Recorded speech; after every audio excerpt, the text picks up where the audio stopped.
Hello and welcome to the Nebraska Department of Education's Digital Parent Academy. I'm Jay Martin, School Safety and Security Director with NDE. This will be the first of a four-part series. This one is called Platform Pressures. What AI, big tech companies are doing with algorithms to manipulate us. Let's get started.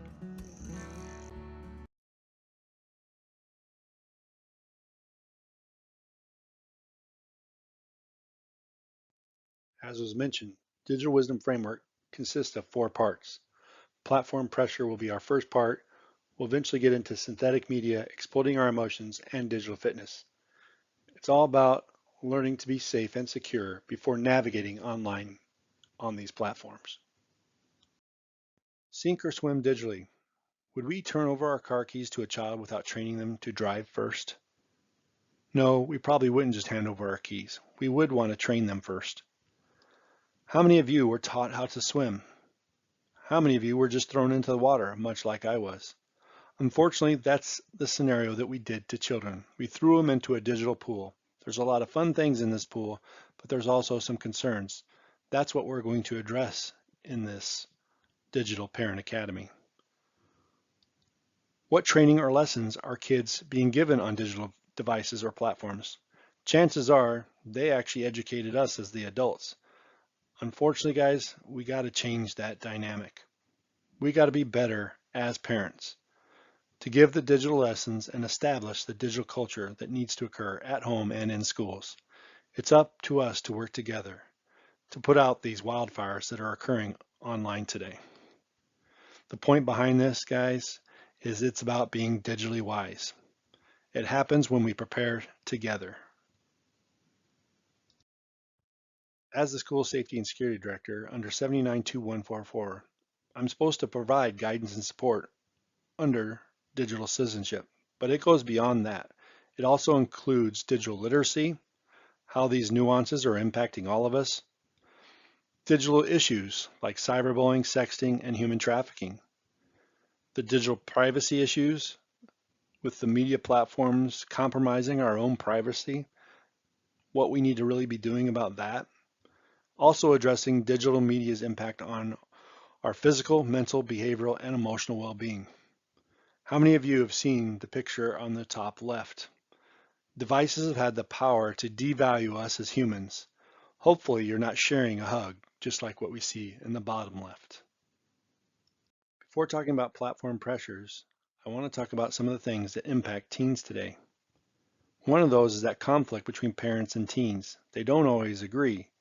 But believe it or not, kids grow up in the parent government where they want to please their parents. However, somewhere around upper elementary and middle school, there is the peer government, that social impact in a student's life where they want to please their parents, but they also want to please their peers. Sometimes that is an issue. When they're pleasing their peers, their parents get upset or vice versa. The even bigger issue today is this, the digital media government. The faceless online people and trying to please them creates this sense of worthlessness, confusion of trying to meet those demands of all three of these governments at one time. It's not possible or feasible for a child to do this. It's creating a lot of the anxiety, mental health issues, and they just can't meet the demands of everything going online. Just how soon is a child impacted by a device? Watch this 1-year-old. It's quite alarming. Peers' kids are doing just about everything earlier these days. We're going to show you some YouTube video here of a 1-year-old who is happily and expertly playing with the iPad, apparently knowing just what to do. Then she tried a real magazine, brick and mortar magazine. She's trying to pinch and move and swipe. The real magazine doesn't work quite the same way. So quite concerning. A year-old can navigate an iPad, but can't navigate a magazine. Kind of sad. The message to children, it can't be just say no. Telling a child no doesn't work. Tell them they can't have a device. Devices are here to stay. Social media is here to stay. Telling them no just won't work. What psychologists have said repeatedly is kids hate being manipulated, and they are being manipulated online with algorithms, AI, and just people online. Also, they're concerned about their appearance, how they appear to others. Kids really care about this, and it's something that needs to be addressed. Talking about these concepts repeatedly throughout this lesson and throughout their use of devices will help deter them from doing the wrong thing. And here's the message from one of those doctors in psychology talking about how kids don't like being manipulated. In early days of kids' interactions on social technologies, they would sometimes fall down a rabbit hole. With the help of algorithms, kids are dragged down rabbit holes now. They do one search for diet, they do one search for before and after images, and then they are suddenly flooded with content. So these are very dangerous. Talk to teenagers about them. Tell them they are being played by social media outfits. Tell them that their attention is being manipulated for money.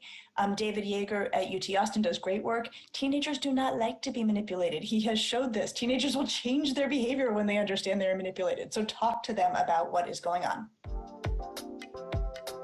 So again, they don't like being manipulated. They don't really care about consequences, but they will care if they're being pushed or pulled down these rabbit holes. Also, as I mentioned, kids care about their appearance, how they appear to their peers. This is a perfect example.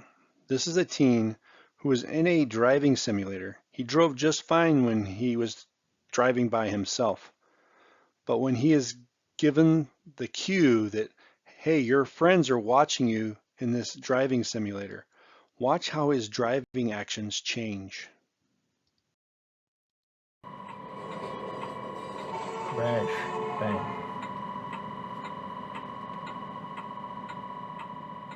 Is it my imagination, or is he having a few more crashes this time? No, he is having more crashes, and that's what we find, that when adolescents play this game, they crash more often when they know their friends are watching them than they do when they're by themselves. What happens with adults when they're with friends or alone? Is there that much difference with adults? There's no difference at all Really? in how they behave or in their patterns of brain activity. So when adults are alone and adolescents are alone, they look very similar.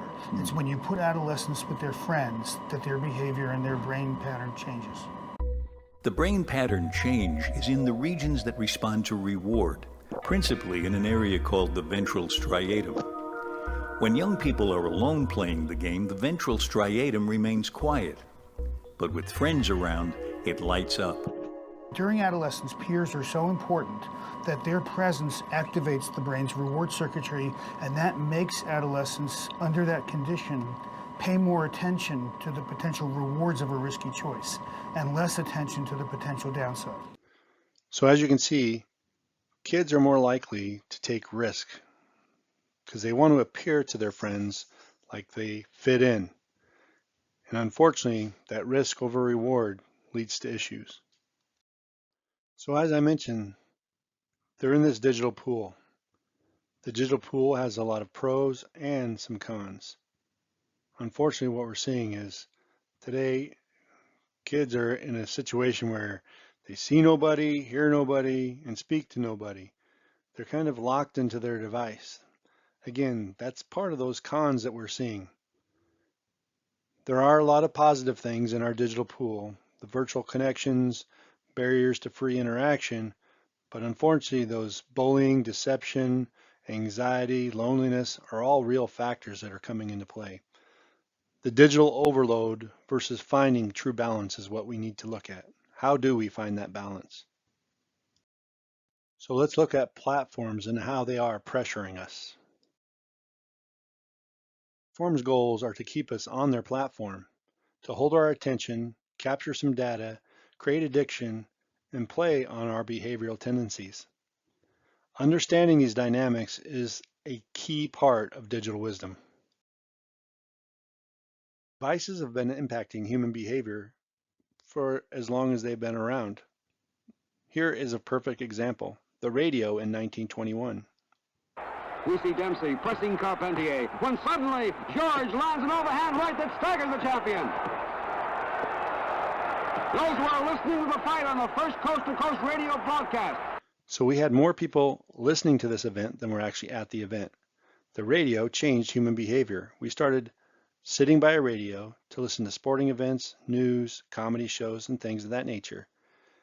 By 1960, Kennedy ends up winning the debate over Nixon, all because of the TV. How did that happen? Well, if you're not sure, it was actually because everybody thought Nixon looked distraught. He was sweating, whereas Kennedy looked very relaxed and was the better looking candidate at the time. It potentially affected the debate. Over 70% of Americans had a TV at this time. Did it also impact the election? In 1983, we have our first PC. Do your students or children know what a floppy disk is? Did they know that we didn't have email back in 1983? I bet not. By 2007, we had our first true smartphone impacting us. In 2016, we saw Cambridge Analytica actually disrupt an election. And in 2022, we now have OpenAI and the concerns around OpenAI. Again, a lot of great things going on in this digital pool, but OpenAI also has an issue. So the point with all this is technology has always been influencing our interactions, but today it's at a higher volume and a much quicker speed. Just how quickly? Well, look, 10 years to get to 100 million users for Netflix, 4.5 years for Facebook, 2.5 for Instagram, and look, OpenAI only took 2 months. It's moving so fast we can't keep up with what's going on in the world today and all these nuances on devices. So how do these platforms keep us on the devices? How many of you have seen a child react this way when you try to take their device away? It's not happening by accident. Believe it or not, it's some old psychology that's been used for a long time.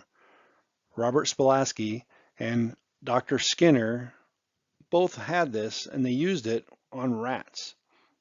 In essence, that's really what they're using on these platforms. If I was to reward everybody who's watching this video 100% of the time, every time you did something, you're going to get a little dopamine hit. You're going to feel this sense of pleasure every time I reward you. It's a little dopamine hit. However, this is just like a rat. Think of that rat that always gets cheese. They're going to like it, great. But what happens if you change that to a 50-50 chance, where you're only giving the rat cheese 50% of the time? First off, how quickly is that rat pulling down that lever? Is it faster or slower? Well, it's going to be much faster. They're going to pull that lever down very quickly because they want that piece of cheese. What does that look like online? Well, if you're on a dating app, the only way you get a date is if you swipe at the same time your date swipes and then you match. This is, in essence, you're pulling down that lever. You're going to do it very fast. You're going to keep swiping faster and faster trying to get that date. Well, the dopamine hit, when it's only a 50-50 chance that you're actually going to be rewarded 50% of the time, what happens to that dopamine hit? Well, watch this. It's a 400% increase. It's like a hit of cocaine. This is how they create the addiction. It's called the gambler effect. It's how they keep us on the website. Another way this looks online, when you get a like, follower, or view, or you post something online, you don't see that like, follower, or view until later. The platform is actually going to hold it back, create that anticipation where you keep going back and checking your post and checking your post and checking your post until you finally get a reaction where somebody likes your post. Then the next thing you know, you get that huge dopamine hit and now you're addicted. Another way that platforms keep us on their site is through dark patterns. They control us. They use tricks, like putting a piece of fuzz on the screen and you go to wipe it. And if you have a touch screen, well, guess what? You just got pulled into or dragged into this platform or this site or this app and you can't get out. Or they color code things, or you just get lost in a maze. Basically, they create a trick, and the hope is that you eventually get so frustrated that you're not going to want to leave. An example of this, how many of you have tried to close out of your Amazon account? Trying to figure it out and clicking on this or that or the other thing, and it keeps taking you to all these different sites and areas until you finally get to where there is a phone number and you have to actually call the phone number to actually deactivate your account. That's really what a black pattern is. It's about keeping you on a site, tricking you, giving you this false hope where you get so frustrated and what you were hoping would happen doesn't happen, so you just give up and end up staying on the site or the platform. That is the goal of a black pattern. This comes right from Joe Toscano's book, Automating Humanity. He talks about the business model. For those of you that don't know Joe, he is a former Google consultant, a Millard grad, who left Google making lots of money, saying, quite honestly, what they're doing is unethical and should be illegal. Platforms are built to gain our attention. It turns into data, but ultimately it turns into money. And here's that perfect example showing you how a platform can turn a situation into money. Who remembers this TikTok video from 2020? What two things profited from this one video? If you don't remember the video, it was this guy on a skateboard drinking ocean spray. Well, the two things that profited, the ocean spray drink he was drinking, as well as this.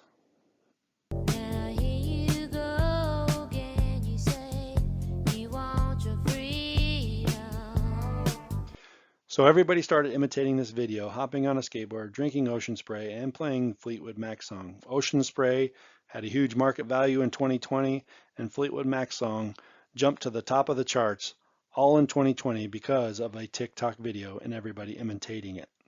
This is the power of platforms and basically influencing our market.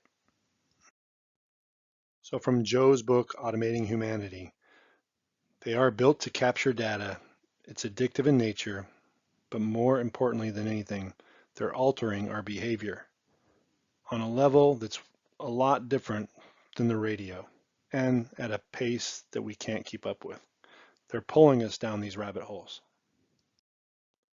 Have you seen the movie Social Dilemma on Netflix? If not, check it out. It's a bunch of former big tech execs talking about what algorithms and platforms are really doing. In this video clip, you're going to see exactly what are some of the concerns with these platforms. Algorithms are not objective. AI and a lot of these emerging technologies are perpetuating bias. They don't predict the future, they cause the future.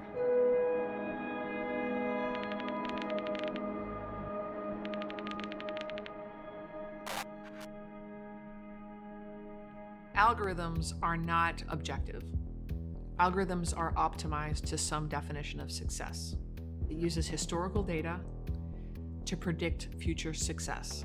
People blindly believe that algorithms are inherently fair and objective, and partly because they believe in that fairness, they don't question the algorithm. And so when the algorithm ends up being as racist as the data that we put into it, there are 4 categories of algorithms that I think are being misused and that could cause serious harm to society. The 4 categories are financial. These are algorithms that decide whether people get insurance and how much they pay, whether they get good credit cards, whether they get mortgages, whether they get housing.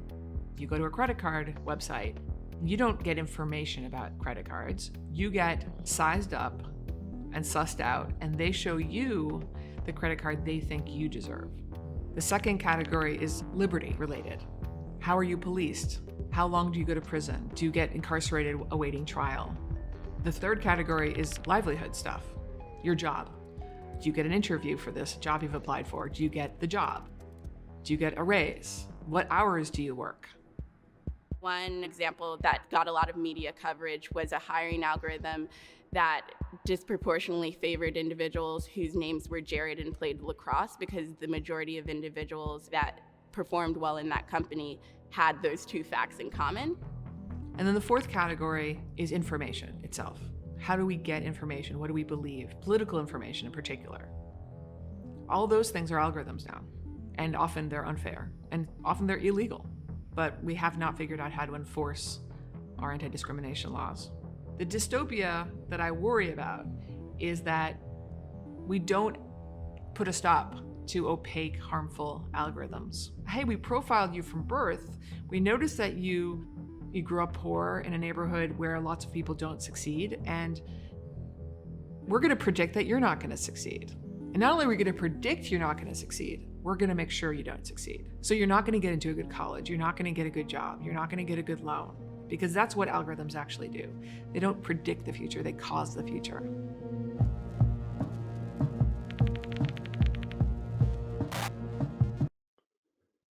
So that's a little spooky, right? They're constructing our future. Well, it's not so spooky if your name is Jared and you play lacrosse. You got the job. But that's crazy that that's what these algorithms are doing today. So that's exactly how it works. Creates behavioral residue. With every click, it gains a data point. That data point learns our online behavior, and with AI, it creates that desired outcome, which creates our next view and influences us. Or maybe you talk to Siri or Alexa, and now you're noticing that popping up on your phone. Or if you left your geolocate services on, you've walked by Starbucks, and now guess what's popping up on your screen? These platforms are listening to us, creating our next views, and we're not even doing anything about it. The concerning behavior comes from algorithms. Watch this TikTok video. In this, Wall Street Journal actually put out over 100 bots. These bots were made to look at specific things. This one in particular, called Kentucky 96, was made to look at depressive content. What I want you to pay attention to in the video, though, is how quickly it figures it out. TikTok knows no other demographics, just what they hover over or what they click on. Listen to how quickly TikTok figures it out. How many minutes does it take? How many videos? But more importantly, how much content?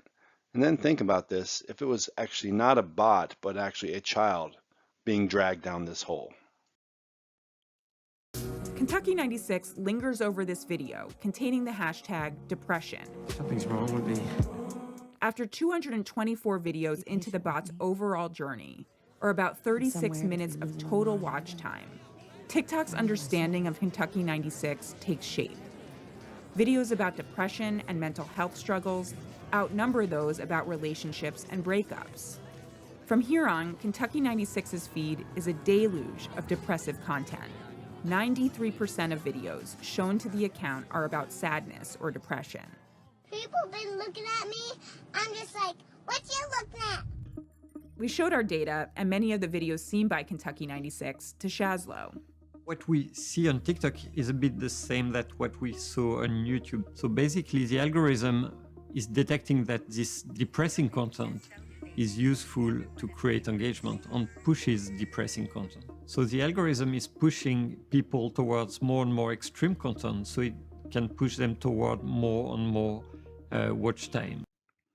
So how many of you have watched one YouTube video and it's turned into 20 YouTube videos? This wasn't by accident. But just like this, Kentucky 96, how many videos did it take? A little over 200. How many minutes? It was only 36 minutes. But the more concerning situation was 93% of the content was depressive content. And if that's a child, are they able to drag themselves out of that hole of depression, anxiety, having suicidal thoughts? It's very difficult. And this is why this type of stuff is very concerning. There is a difference between US and China's versions of TikTok. In China, if you're under the age of 14, you only get educational science and patriotism videos. You're only allowed to be on it for 40 minutes. However, in the United States, it's up to the children to limit what they watch or the parents setting those controls. Are we really doing that? The preteen question is, what do you want to be when you grow up? What do you think it is in the United States? Well, if you said social media influencer, you are correct. What about in China? Correct. Something in science or an astronaut. So just who should control our data? Should we own our own data? Well, absolutely we should. But take this for example. If you get a new phone, Google's going to ask for consent. If you don't give Google consent to have access to your personal data on your phone, is your smartphone going to work? So is that consent or is that forced consent? It's actually forced consent because your phone's not going to work properly. However, if I was to steal your mail out of your mailbox, I'm looking at 5 years federal prison. But why isn't that standard the same for digital data? In Europe, things have changed. In 2018, they had GDPR. Now they have the Digital Services Act as of 2022, where they actually own their data. They have a right to privacy. In the United States, Section 230 basically gives platforms the immunity of civil liability. Basically, if you go and post onto things like Facebook or Snapchat, they're not responsible for what someone else posts. Section 230 protects them from that. This is what you hear Congress debating about quite often, is Section 230. ChatGPT or OpenAI has a lot of great things. It can basically create content and do a lot of good stuff. However, there are bad actors, and those bad actors is where this stuff can be concerning because there are unknown outcomes. They're programmed to answer only in English is one example, and it actually started answering in Persian instead without being told. This is just one example of how it can go rogue. Kind of the analogy they use is give a man a fish, feed him for a day, teach him to fish, and feed him for a lifetime. But if you teach OpenAI to fish, it teaches itself biology, chemistry, oceanography, evolutionary theory, and will fish all the fish out of extinction. This is the analogy being given how OpenAI can go completely off the wall. So take a few moments to answer some of these questions. What should schools and even homes be doing to handle platform challenges that potentially cause harm or property damage, especially to your child? How does a school or home prepare for potential platform threats or trends not yet known? How can we prepare for these things? What is your role in platform pressure trends? As a parent, what can you do about all these? And how might digital regulations and digital privacy laws impact us all? These are things we need to pay attention to, as I believe legislation and different measures very well could be on the horizon with these big tech companies. First section on being digitally wise, platform pressures. Knowing artificial intelligent machines could be formulating a child's behavior is a bit scary. We need to be aware of the technology influencing the content we see. Understanding platforms' impact on people is an essential part of becoming digital wise. And here is a list of some of the resources where a lot of this information has come from. I've had the fortune of working with a lot of doctors in psychology, as well as some big tech company former execs. DFInow.org. One of the newest sites out there is childrenandscreens.org, as well as some of the other ones. NetSmarts, Common Sense Media are ones we always see in school. Look at some of these other resources if you have other questions. If you want to learn more information, you can go to the NDE website using the QR code in the bottom right. If you need any other questions or concerns answered, contact me directly.